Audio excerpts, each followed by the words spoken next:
पुरुषं महन्तं आदित्यवर्णं तमसः परस्तात् तदेव विदित्वा मृत्युमेति नान्यः पन्था विद्यते यनाय। ॐ त्वं हिनः पिता वसो त्वं माता शतक्रतो बभूविथः तथा सुम्नमीमहे। ॐ भूर्भुवः स्वः तत्सवितुर्वरेण्यम् भर्गो देवस्य धीमहि धियो यो नः प्रचोदयात्। ॐ विश्वानि देव सवितर्दुरितानि पराशुभ भद्रं कर्णेषु।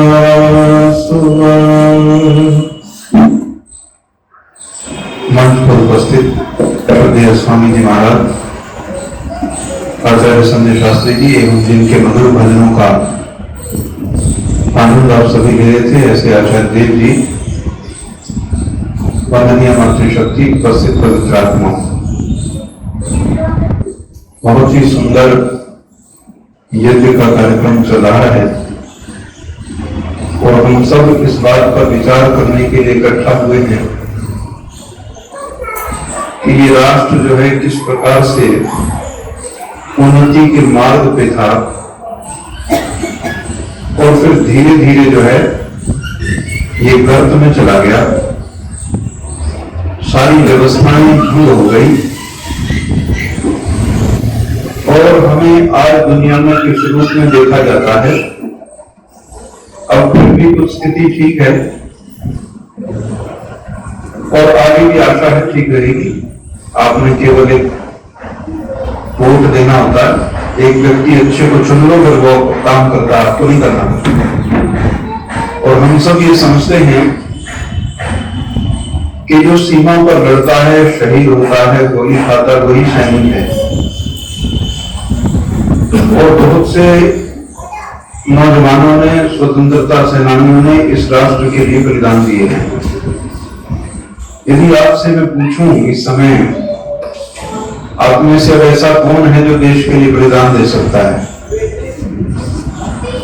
ऐसा कौन है जो देश के लिए मर सकता है? नहीं कोई? जब जरूरत पड़ेगी तो आगे बढ़ेगा। देखो क्या है, वो समय था जिन्होंने बलिदान दिया इस राष्ट्र को आगे बढ़ने के लिए। अभी आपको देश के लिए मरने की आवश्यकता नहीं है, अब आपको देश के लिए जीने की आवश्यकता है।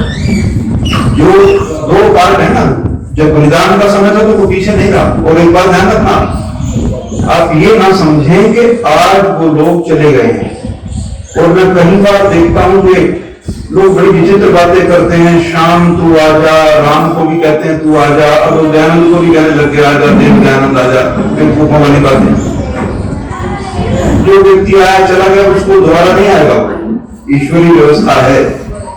और जब तक हम इन लोगों को बुलाते रहेंगे तो इसका मतलब ये हमारा निकम्मापन है। वो जो काम करके गए, आप उन काम को आगे बढ़ाओ, आगे बढ़ो, जीवन में आगे चलो। तो जो बलिदान देने का समय था वो पूर्ण हो चुका। अब देश के लिए जीना सीखो, देश के लिए काम करो। जो सीमा पर खड़ा है वो तो देश की रक्षा कर ही रहा है, वो तो रक्षा कर ही रहा है।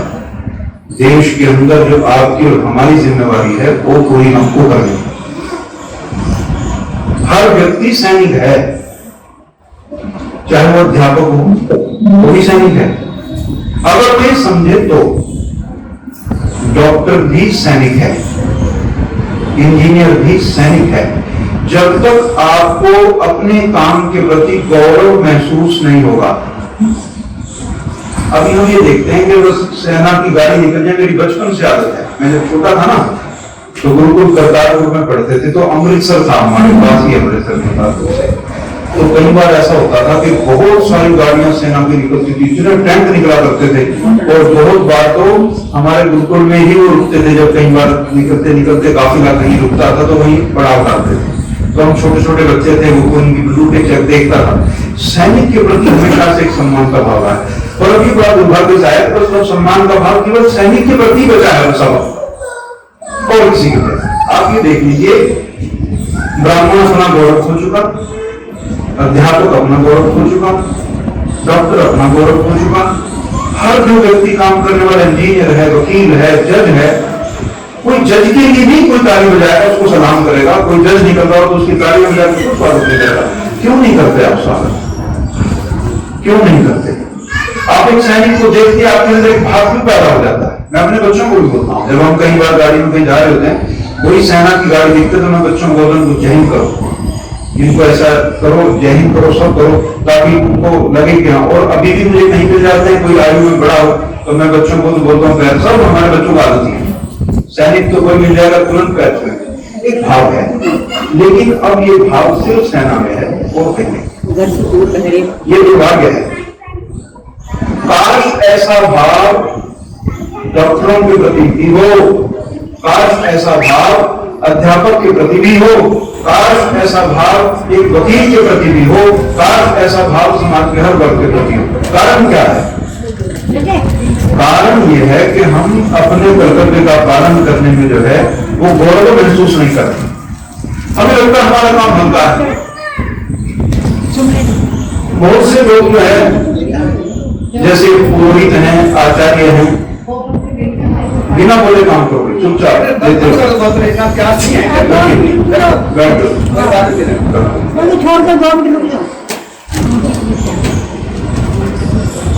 तो इस बात का ध्यान दो, हर व्यक्ति यदि अपने कर्तव्यों का पालन करे, वो ये समझे कि मैं जो काम कर रहा हूँ बहुत बढ़िया काम है, उस काम की गरिमा बनाओ, उस काम के अंदर कुछ जान डालो। यदि हमारे काम के कारण हमें जाना ही नहीं जाता फिर कोई मतलब नहीं, ये समझ लेना, कोई कार्ड छपवाने की जरूरत नहीं है। बहुत से अध्यापक ऐसे हैं जिनका पूरे शहर में नाम है, पूछ लो कि इससे मैथ कौन पढ़ाएगा, इतने लोग कर रहे फलाना, केमिस्ट्री के लिए फलाना, तो बस ये उनकी उपलब्धि है, अंग्रेजी के लिए फलाना, इनकी उपलब्धि है। आप अपने काम को आनंद के साथ करो, ये सोच के करो कि इस काम से मेरे राष्ट्र को समृद्धि मिलेगी। अगर ऐसा नहीं सोचोगे तो फिर कुछ होने वाला नहीं। एक जो अध्यापक है उसका कर्तव्य यही है कि वो बच्चों के अंदर इतनी शिक्षाएं भर दे, केवल सर्टिफिकेट प्राप्त करने के लिए नहीं। आप ये समझ, एक बात और आप समझिए बहुत मुख्य रूप से, 1945-50 के आसपास जब लोग हम 47 में 2000 हुए और हमारे यहाँ फिर गुरुकुलों की प्रक्रिया चली और लोगों को ये बहुत आशा थी कि कहीं ना कहीं जो शिक्षा है वो हमारा जीवन बदलेगी। एक समय में शिक्षा को क्रांति के रूप में देखा जाता था और कॉलेज खुल रहे थे, हर शहर में हर जगह नए नए कॉलेजों की स्थापना हो रही थी और उसके लिए लोग बहुत आगे आ रहे थे, सामाजिक संस्थाएं भी, सरकार भी, सब लोग। और उतना सब होने के बाद उनको ये आशा थी कि आज के 10, 20, 50 वर्ष के बाद इस देश का नक्शा कुछ अलग ही होगा, शिक्षा हमारे जीवन में बहुत बड़ा बदलाव लेके आएगी। ऐसा सोच के हमने शुरू किया था। लेकिन आज 50 वर्ष के बाद यदि 60-70 वर्ष के बाद आप हिसाब लगाओ तो आज से 50 वर्ष पहले वाला व्यक्ति ज्यादा ईमानदार है, जो बहुत पढ़ा लिखा नहीं था वो ज्यादा ईमानदार है, और अब पढ़ा लिखा व्यक्ति ज्यादा करता है। अब तो मैं समझता हूँ कि जो ज्यादा पढ़ लिख गया उसको चोरी करने के ज्यादा रास्ते पता चल गए, उसने ऐसे ऐसे चोरी करने के तरीके ढूंढ लिया, आप उसे पकड़ ही नहीं पाओगे। तो शिक्षा का जो 50-60 वर्ष का जो हमने सफर देखा, हमने देखा कि सिर्फ एक लिटरेसी रेट बढ़ा है, बस पढ़ने की क्षमता बढ़ गई। और एक वो संस्कृत में कहते हैं साक्षरा राक्षसा भवन्ति, क्या कहते हैं? साक्षरा, साक्षर और राक्षस एक जैसे होते हैं, बस पढ़ना ही जानते हो कुछ हिसाब नहीं। तो जब तक इसमें मॉरल वैल्यूज आप नहीं डालोगे, नैतिकता नहीं डालोगे, ये बहुत मुख्य चीज है। जब ये नहीं होगी तो शिक्षा का किसके अलावा कोई उद्देश्य नहीं। और दूसरे देशों में जो बच्चे पढ़ते हैं वहां किताब कापी तो कोई सिस्टम नहीं है। बचपन में छोटे छोटे बच्चों को शहर में लेके घूमती है प्राइमरी टीचर बच्चों को, फला गली के स्ट्रीट में हम जाएंगे घूमने सब बच्चे, और जब उन गलियों में वो जाते हैं तो उनको इस हिदायत दी जाती है कि जहां भी आपको कूड़ा मिलेगा उसको उठा के 10 दिन में डालेंगे। ये आपकी आज की एजुकेशन है, अपने शहर को साफ बनाओ। मैं तो हैरान होता हूं कि हम लोग भगवान, मुक्ति, आत्मा, कूड़ा तो फेंकना नहीं आया। कूड़ा कहां फेंकना है, वो कूड़े के कितने प्रकार हैं, ये हल्की समस्या ना मान के चलना।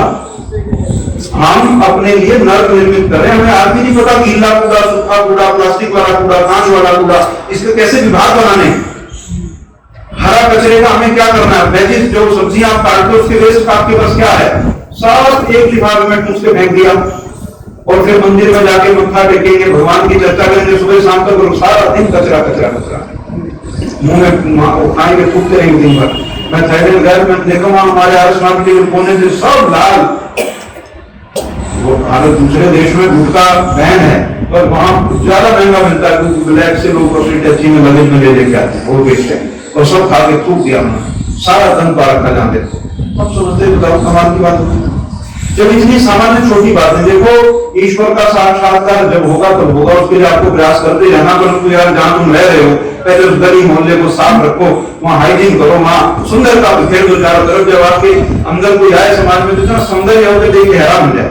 मैं अपने पिताजी को वैक्सीनेशन के लिए लेके गया राधा स्वामी सत्संग भवन, 3 दिन पहले 4 दिन पहले की बात।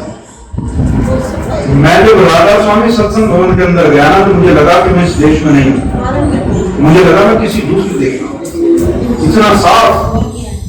और मुझे पीड़ा भी हुई कि हम तो बस प्रवचनवादी हैं, और बड़ी भारी बात, वेद का मंत्र है, ये फलाना सूत्र है, ये है वो है, इधर उधर की बात छोड़ देते। भारी भारी जीवन जीने का जो हमारा जिम्मा है वो नहीं करते। इतनी सफाई, और फिर वहां क्या था, हर एक व्यक्ति, कोई भगदड़ नहीं है। इतने लोग वैक्सीनेशन के लिए आए, कोई भगदड़ नहीं, सब आएंगे, जहां जाओ जहां जाओ, कहीं लाइन लगी ही नहीं हुई, इतने कार्यकर्ता खड़े हुए हैं, और सब जी जी कह के गए, बैठो जी, शरबत पियो जी, चाय पियो जी, ऐसा बोल रहे सबको लिया बैठाया। तो जब वो वैक्सीनेशन हो गई तो मैंने उनसे पूछा कि भाई मैं तो आपकी फ्री सेवा मैंने दे दी, मैं कुछ करना चाहता हूँ, यहाँ नगद तो कुछ नहीं होता।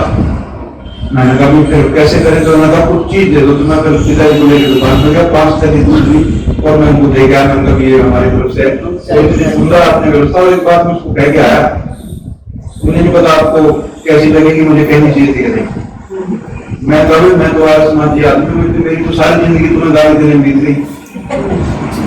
कह के आया, हाँ मैं कह के आया, मैंने कहा मैं आज समाज मारता हूँ, तुम्हें तो सारी जिंदगी गुरु महाराजा को गाली देते, गोल्डन पखंड ये वो, और आज मैं यहाँ पे शर्मिंदा हूँ। और शायद हमारा भी कोई, और हमारा गुरु तो था ही, हम कौन सा बिना गुरु के। आपके गुरु जैसा तो गुरु नहीं, और उस जैसी परीक्षा की सिद्धि नहीं है, ये ध्यान रखना। ये अलग बात है कि हम लोगों में इसके प्रति कोई गर्व की कोई भावना नहीं है। मरना तो जितना ऋषिदानंद संघर्ष किया, इतना किसी महापुरुष ने किया ही नहीं, किसी ने इतना संघर्ष नहीं किया।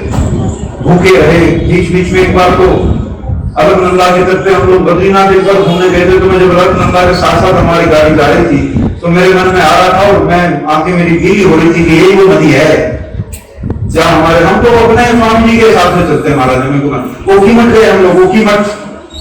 जब ओखी मठ गए, फिर मुझे दृश्य की याद आई कि वही ओखी मठ है जहाँ हमको पूरा भारी भरकम गड्ढा भरा हुआ सोना चांदी जो उसमें लगा हुआ था, ऑफर किया गया था कि गद्दी आप संभालो।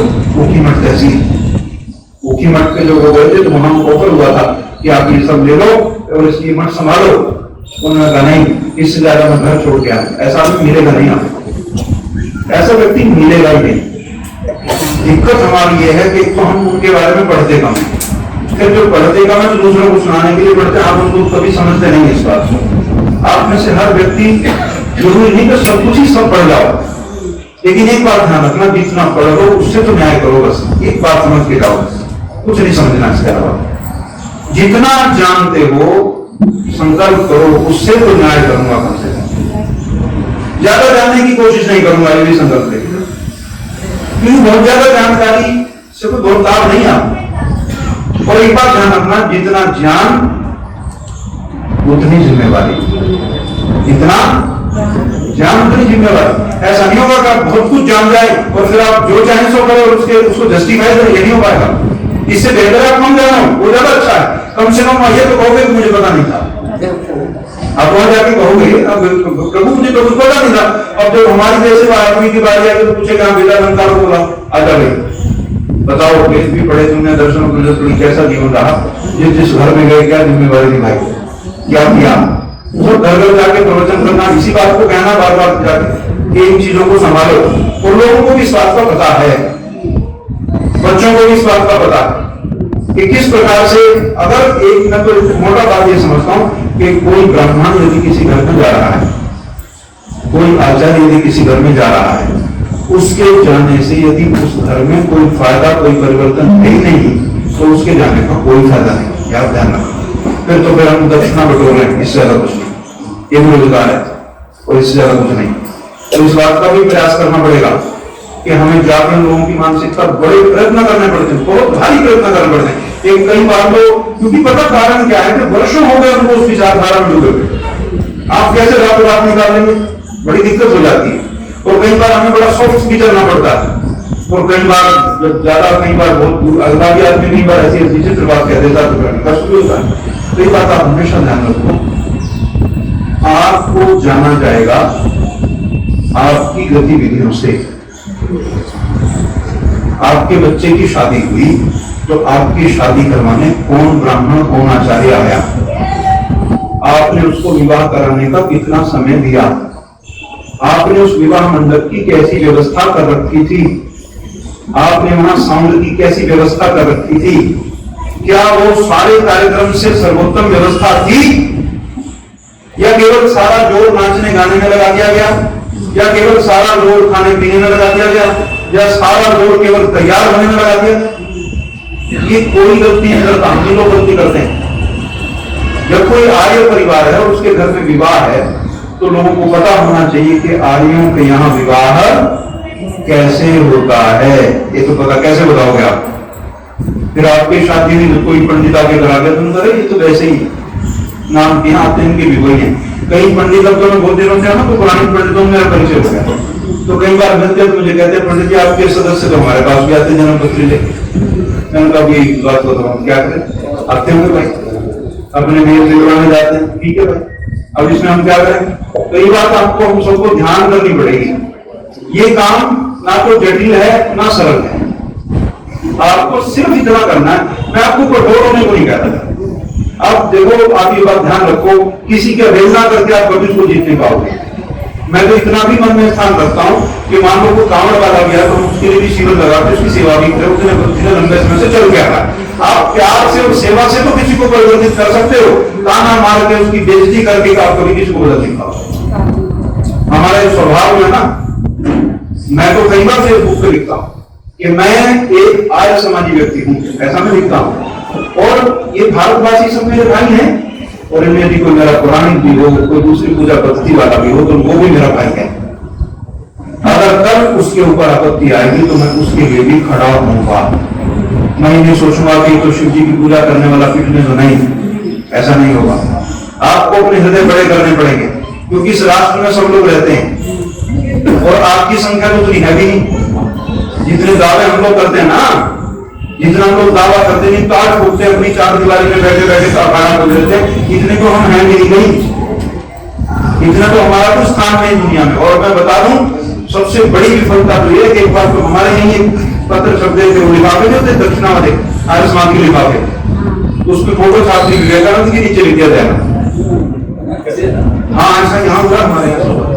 तो अब इस बात का हिसाब लगाओ, जब इतनी असावधानी है और आपके मोहल्ले में जो प्रिंट करने वाला उसी को नहीं पता।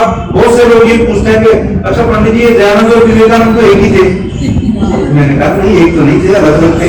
तो देखिए ठीक है, जब आप किसी से तर्क करोगे तो बहुत सावधानी से और बड़े आराम से करो, और कोशिश ये करो कि उसको आप ना उसका इलाज करके उसको किसी के पास लेके जाओ। जैसे आपको कोई सड़क पे चोट लगा मिल गया तो आप ही टांगा लगाना शुरू कर देते हो क्या?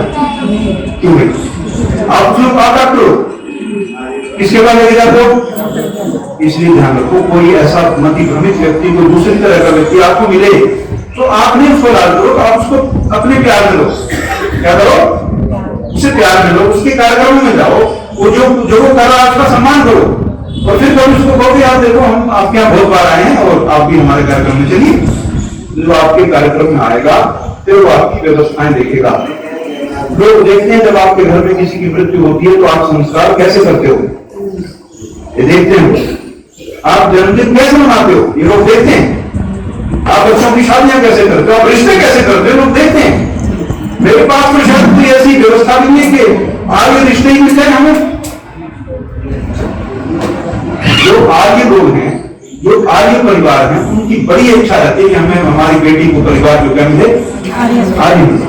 यही कमी पूरी कर पाए हमारे, और हम बातें बनाते हैं, बनाते हुए इसका मतलब नहीं। तो जैसे शब्दों का खेल है, मजाक भी कर लेता है, तो हो जाएगा और 20 आदमी दो भी इकट्ठे कर लेता है, कुछ नहीं है उसमें। एक कोई रिश्ते कोई करो, हमारे समाज में, हर समाज में रजिस्टर बनाओ, तो रिश्ते लिखो, आर्यों परिवार के रिश्ते लिखो, ताकि जो आगे लड़कियां हैं उनको आर्य लड़कों लड़के मिले, जो आर्य लड़के हैं उनको आर्य लड़कियां मिले। इतना नहीं हो जाएगा तो जिससे भी बहुत काम होगा। तो कम से कम कई बार ऐसा होता है कि हमारी बेटियां विवाह करती हैं और ऐसे परिवार में चली जाती हैं जो दूसरी पद्धतियां वो नई नई करी हुई होती हैं, वो बहुत ज्यादा अड़ नहीं सकती, बहुत ज्यादा नहीं वो कर सकती। तो हम ये देखते हैं 10-20 वर्ष में वो उसी पद्धति में हो जाती है। मेरी अपनी बुआ है, हमारी सबसे छोटी बुआ है, वो हम शुरू से तो आर्य समाज परिवार से, लेकिन उनका ऐसे परिवार में हुआ अब वो उसी में। हालांकि हम जानती है वो सारा कर, लेकिन फिर भी अब वो दूसरे विचार रहे हैं, क्यों? क्योंकि परिवार उस तरह का। तो ये फिर कैसे आप आर्य समाज अमर रहे बोलते हैं? आपको क्या बोलते हैं? अगर मैं यहाँ कोई व्यक्ति बैठा हुआ हो, या मान लो मैं ही बैठा हूं और मेरे नाम से तुम ये नारा लगाओ, संजीव कुमार अमर रहे, बोलो भाई कैसा लगेगा? जिंदा आदमी को कह सकते हो संजीव कुमार अमर रहे। अमर किसके लिए कहते हैं? जो मर चुका हो। जिंदा व्यक्ति के लिए जिंदाबाद कहा जाता है, या जय हो कहा जाता है, अमर रहे नहीं। तो आप क्या कहते हो? आर्य समाज मर गया, समझ रहे हो? कभी मर गया ना, क्या आर्य समाज मर गया तो आप कह रहे हो अमर रहे? आप किसी जिंदा व्यक्ति के लिए तो नहीं कहते अमर रहे। और एक बार किसी ने ऐसा नारा लगाया, इसको बेकार क्या बोल रहे हो तुम? ये पागल, ये जो जिंदा है तुम क्यों बोल रहे हो अमर रहे? अमर तो उसको कहते हैं मर जाता, उसके बाद कहते हैं इंदिरा गांधी अमर रही, राजीव गांधी अमर रही, जवाहरलाल नेहरू अमर रहे, ऐसे बोलते हैं। अटल बिहारी वाजपेयी अमर रहे, वो नहीं रहे, आप कह रहे हो आर्य समाज अमर रहे। इसका मतलब आर्य समाज मर चुका है, जिंदाबाद। तो आप ये कहो कि इसको बदलो या आगे बढ़े या तो समाधान करो, सारी बातें दूसरी तरह से।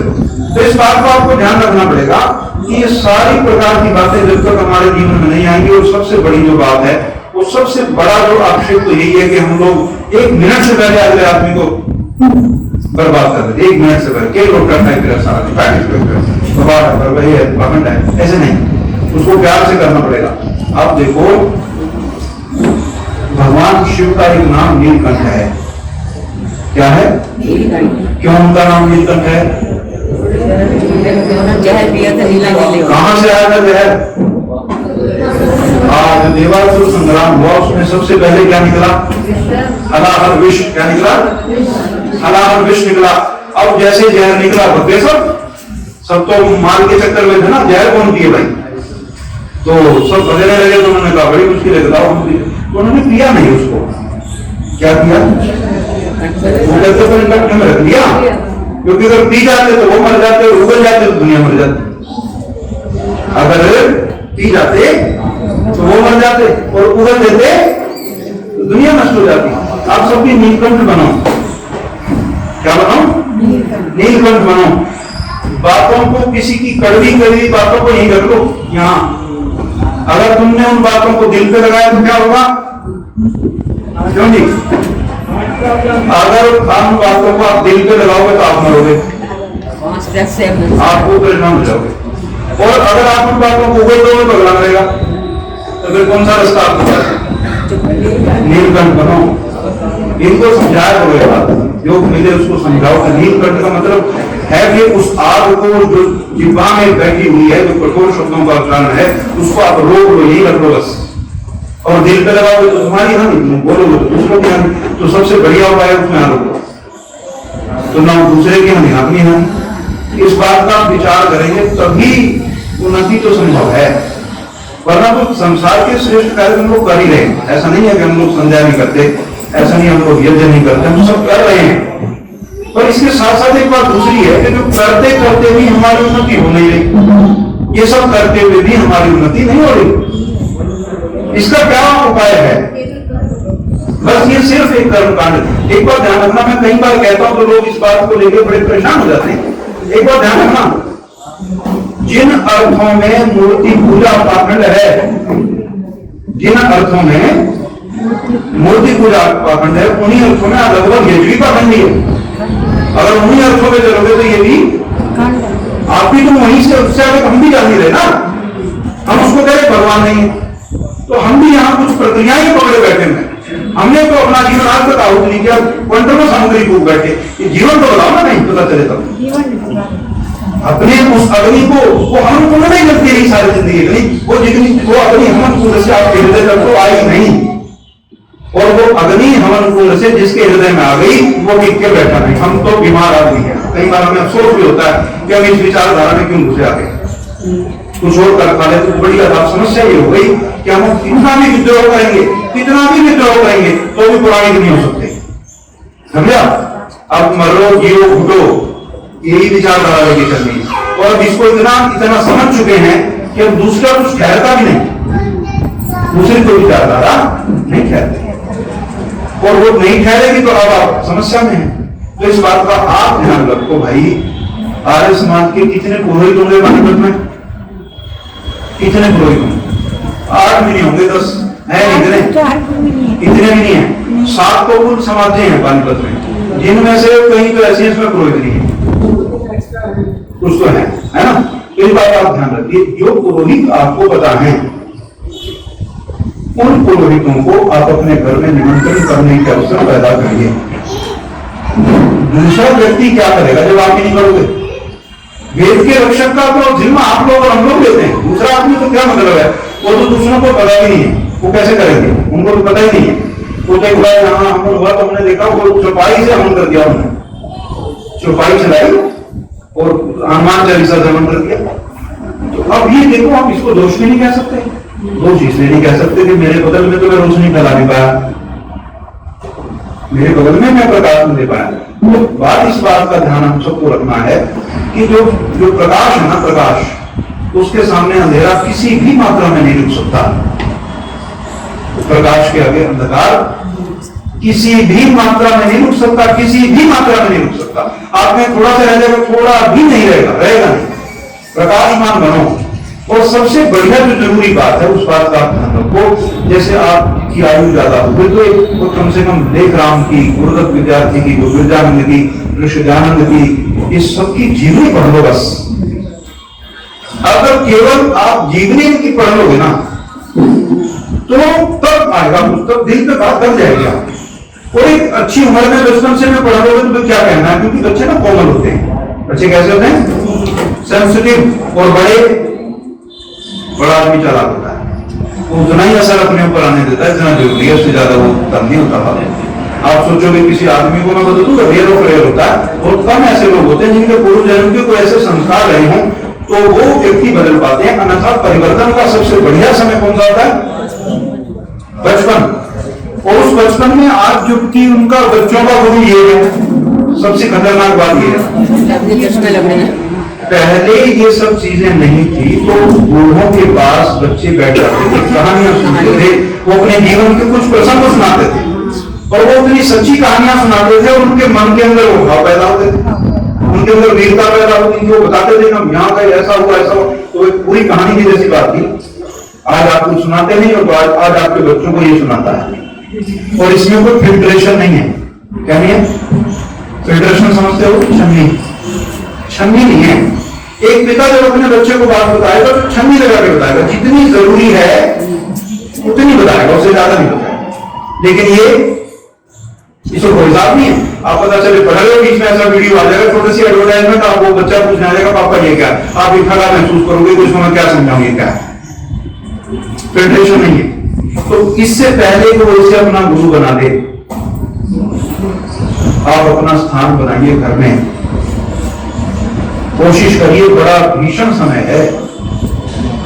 ऋषि दयानंद ने उस समय काम कर दिया जब कोई संचार का साधन नहीं था, कोई उपाय नहीं था। उस समय का सर्वे जो आया है तो उसमें कहा गया कि अपने समय में ऋषि दयानंद से 60 लाख लोग प्रभावित थे। कितने? 60 लाख। कब? जब ना टीवी था, ना कोई बहुत भ्रष्टाचार था, जो यातायात के कुछ साधन नहीं थे, दूरसंचार का कोई मतलब नहीं था, तब भी उनसे कितने लोग प्रभावित थे? 60 लाख। आज हमारे फॉलोअर होते नहीं, किसी भले भले विद्वान के देख लेना, आर्य समाज के जो आर्य समाज के टॉप के विद्वान है, किसी के दिखा दो, 60 लाख छोड़ो, 2 लाख दिखा दो, लाख ही नहीं है। ये तो कोरोना के कारण सारा हो गया। तो इस बात को ध्यान रखो। नहीं, हमारा ये विषय नहीं, अभी इस बात को इधर उधर नहीं लेके जाएगा। हमें जाना जिधर जाना उधर ही जाना है। कोरोना से हमारा मतलब, हमारा मतलब आर्य समाज, ऋषि दयानंद, वेद, यज्ञ, संध्या और व्यक्तित्व का निर्माण बहुत महत्वपूर्ण है।